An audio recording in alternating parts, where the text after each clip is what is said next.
નારી ચોકડી પાસેથી દારૂના ચપટા સાથે એક વ્યક્તિને ઝડપી લેતી વરતેજ પોલીસ.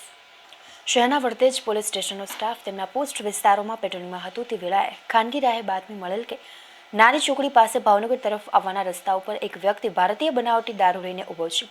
જ્યાં તપાસ કરતા ત્યાંથી વાલકેટ ગેટ બજરંગ અખાડામાં રહેતા પ્રકાશ ભોળાભાઈ નૈયા હાજર મળી આવ્યો હતો.